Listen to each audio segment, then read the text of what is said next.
At the end of the 20th century, something peculiar happened. After decades of social upheaval, devastating wars, and totalitarian regimes that left deep scars on the human soul, democracy emerged as a kind of inevitable solution.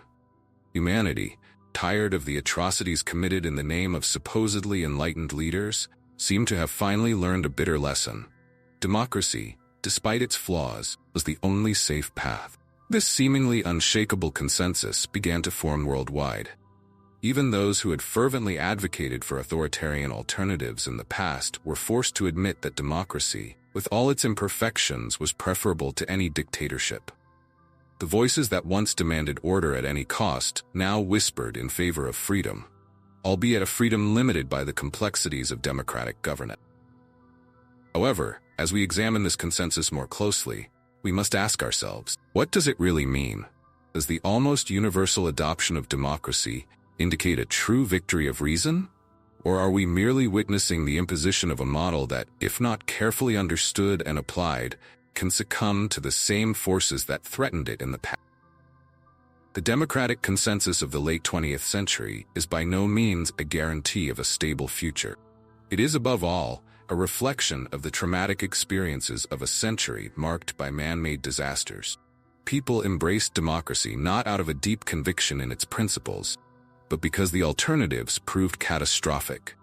This sometimes reluctant adherence may be more fragile than it appears.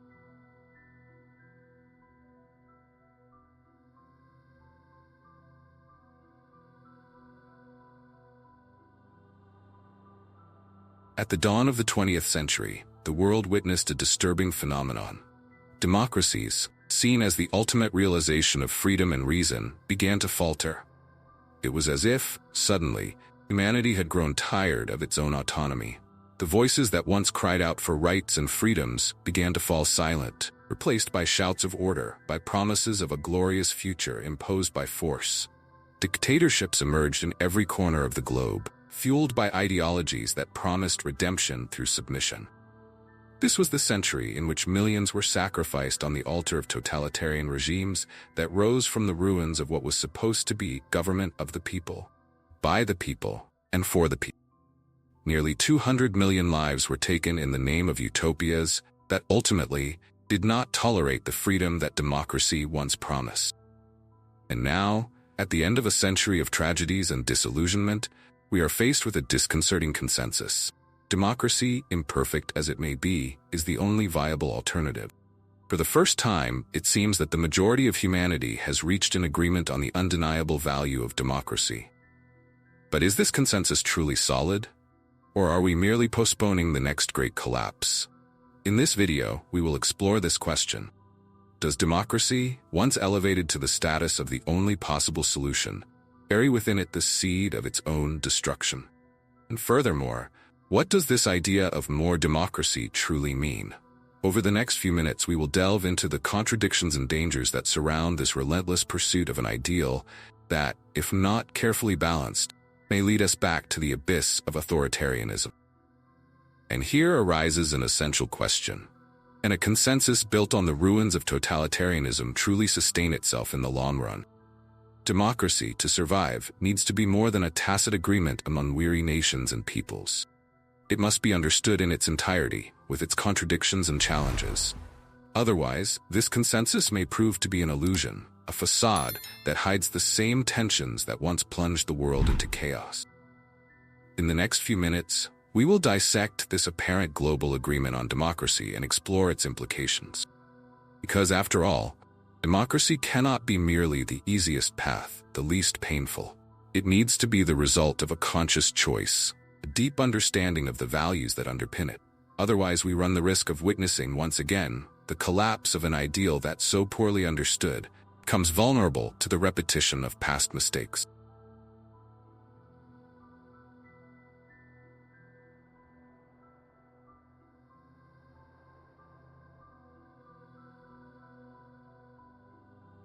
When Norberto Bobbio stated that the only solution to the ills of democracy is more democracy, could not have imagined the ambiguity that this phrase would carry. At first glance, it seems unquestionable. If democracy faces problems, the solution would be to deepen it, expand it, make it more inclusive. But what does more democracy really mean? For some, more democracy implies less state intervention in economic and social life. Liberals see in democracy the guarantee of individual freedom, and this freedom would be better protected with a smaller state, less regulatory, allowing the market to operate with more freedom. For them, more democracy is ultimately less government, more space for individual autonomy. On the other hand, there are those who understand more democracy as a need to expand the role of the state in protecting the disadvantaged. Social Democrats, for example, believe that true democracy can only exist when everyone has a guaranteed material base: health, education, housing. For them, more democracy means more state intervention, more public policies, more taxes to finance this protection. Here the first great paradox is revealed. Same phrase, more democracy, is invoked to justify diametrically opposed ideas: less state and more freedom and more control. This ambiguity is not accidental, but intrinsic to the very nature of democracy, which constantly needs to balance individual freedom with social equality. And it is precisely this balance that becomes increasingly difficult to achieve. As these two concepts of democracy clash, a dead end emerges. If a democratic state reduces its presence to increase individual freedom, it can leave the most vulnerable unprotected, creating a society of inequalities where democracy, in essence, empties itself. On the other hand, if the state expands to guarantee rights and promote equality, it can suffocate individual freedoms and create such a heavy bureaucracy that it paralyzes the very society it should protect.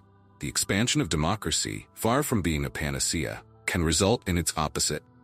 Democracy is not like a fabric that stretches indefinitely without losing its structure. It is more like a balance where any movement in one direction requires careful adjustment on the other side. When the balance tilts too much to one side, whether in the name of freedom or equality, democracy itself runs the risk of becoming something unrecognizable. Let us take the democratization of culture as an example. At first, it seemed like a noble idea: to make cultural goods accessible to all, to break down the barriers that separated high culture from popular culture. But in trying to democratize culture, we ended up dissolving the distinctions that gave it meaning. What was once considered a culturally valuable good became relativized to the point of losing any profound significance, turning into a mere consumer product. This is the central dilemma of modern democracy. The pursuit of more democracy, without a clear understanding of what that means, can lead to its own corrosion. When everything becomes democratic, when every decision, every aspect of life is subjected to the will of the masses without consideration for transcendent values or limits, the very concept of democracy begins to unravel, like a fabric tearing under excessive pressure. In the next few minutes, we will explore this fundamental tension: how to balance individual freedom with social equality, without the very democracy itself becoming a caricature of itself. How to prevent the impulse for more democracy from paradoxically leading to its destruction. Because, in the end, democracy to survive must be more than a slogan. It needs to be a deeply understood and carefully applied system, under the risk that by expanding it, we end up destroying it.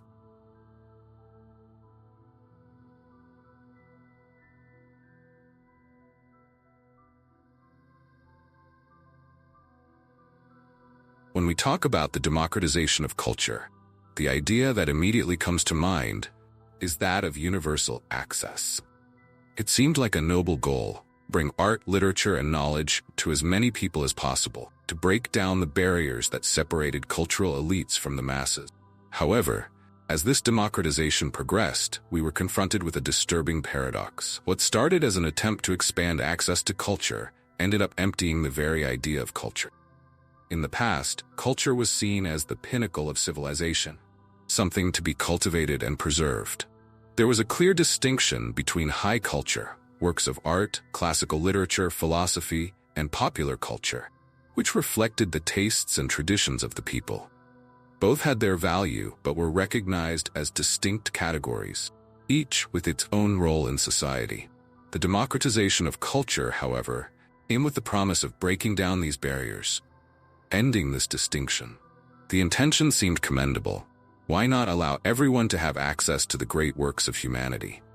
But in breaking down these barriers, something essential was lost. What was rare and valuable, because it was only accessible to those willing to make an effort to understand it, became trivial. High culture was diluted in mass culture, and what was once revered was relegated to the same status as any passing entertainment. The paradox of the democratization of culture is that, in trying to make culture accessible to everyone, we end up diluting its value. It's not just about more people reading Shakespeare or listening to Beethoven, but about reducing these works to the same level as a reality show or disposable music. What once required contemplation, study, and deep appreciation is now consumed superficially, without the context or reverence that was once granted to it. More than that, in trying to democratize culture, we create a new form of tyranny of mediocrity. What is popular, what sells, what pleases the masses, begins to dictate what is considered culturally relevant. Works that require intellectual or emotional effort, that challenge conventions, are relegated to the background, forgotten or ignored. What remains is a culture of quick consumption, where value is measured by popularity and not by depth. This is the great paradox. In democratizing culture, we run the risk of destroying what made culture worthwhile. Instead of raising the cultural level of the masses, we end up lowering the level of culture to the most common denominator. Culture, once democratized, becomes indistinguishable from any other consumer product, losing its ability to uplift, challenge, and transform. The democratization of culture, then, is not a process without consequence. It requires deep reflection on what we really want to achieve. If the goal is simply to make culture accessible without concern for quality or depth, we run the risk of turning everything into mere entertainment. But if we want culture to continue to play its fundamental role in elevating the human spirit, we must find a balance between access and preservation, between democratization and quality. Because in the end, a culture that doesn't challenge, that doesn't demand anything from us, is not culture. It's just another disposable and ephemeral consumer product.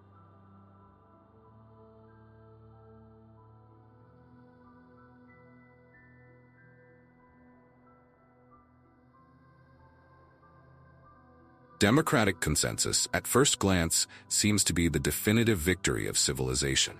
After all, what could be safer, fairer than the widespread acceptance of a system that values freedom, equality, and popular participation?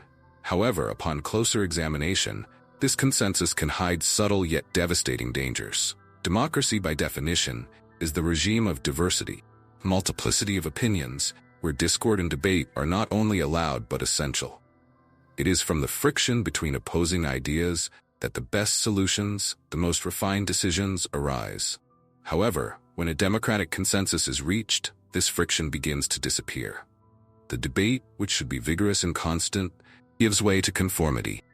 The pursuit of consensus can stifle dissenting voices, which are essential for the vitality of a democratic society. Even more dangerous is the fact that, in the name of this consensus, democracy can begin to lose its true essence. The fear of breaking with the status quo, questioning accepted truths, can lead to intellectual and political stagnation. Consensus becomes a trap, where diversity of thought, so necessary for democracy, is sacrificed in the name of stability. The result is a society that conforms, that accepts without questioning, and that, in the process, loses the ability to criticize and renew itself. In addition, this consensus can turn into a disguised form of authoritarianism. The pressure to align with the majority, to not stand out, can create an environment where dissent is viewed with suspicion, or even hostility. Those who dare to think differently, who challenge established norms, are marginalized or silenced. Thus, democratic consensus can paradoxically pave the way for a new type of tyranny, a soft tyranny, no less dangerous, where freedom of expression is suppressed in the name of social harmony. Democracy needs debate, divergence, controlled conflict. Without it, it loses its vitality, dynamism. Consensus, when taken to the extreme, can be its downfall. True democracy is not the absence of conflict, but the ability to manage it productively without sacrificing freedom or truth. Therefore, as we embrace consensus, we must be vigilant, because in the name of peace and stability, we may be surrendering the very soul of democracy.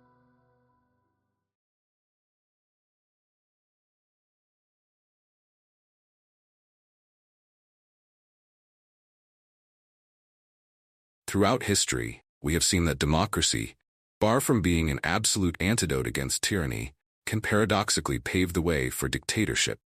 When a society surrenders to the comfort of democratic consensus, neglecting constant vigilance and vigorous debate, it can inadvertently pave the road to authoritarianism. What begins as a desire for stability and conflict avoidance can degenerate into dangerous conformity, where dissenting voices are silenced, and individual freedoms are gradually sacrificed in the name of a supposed order. Democracy, without its mechanisms of control and without the constant renewal that debate brings, can weaken to the point of being usurped by those who promise security and stability in exchange for submission. Therefore, the true challenge of democracy is not only to remain as a regime of freedom, but also to resist the temptation to transform into its own opposite. The risk of democracy generating its own destruction is always present. Only an attentive, critical, and engaged society can prevent the democratic ideal from becoming a prelude to despotism.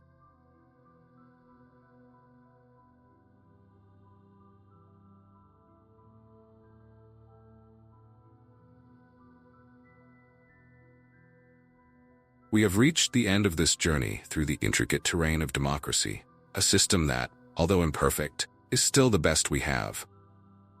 But do we really understand the weight it carries? Democracy is not a given. It is not a permanent state. It requires vigilance, constant debate, and above all, the courage to question what seems unquestionable. And now, the question that remains is, are we willing to do what is necessary to preserve the essence of democracy? Are we ready to challenge consensus when it becomes a threat to freedom? Or do we prefer the comfort of apparent stability, even if it means giving up what makes democracy worthwhile? This is the reflection that each of us must carry forward, because in the end, democracy will only survive if we are able to honor not only its promises, but also its challenges. And this requires from us, not blind acceptance, but the responsibility to be attentive guardians of an ideal that, if left adrift, can be lost forever.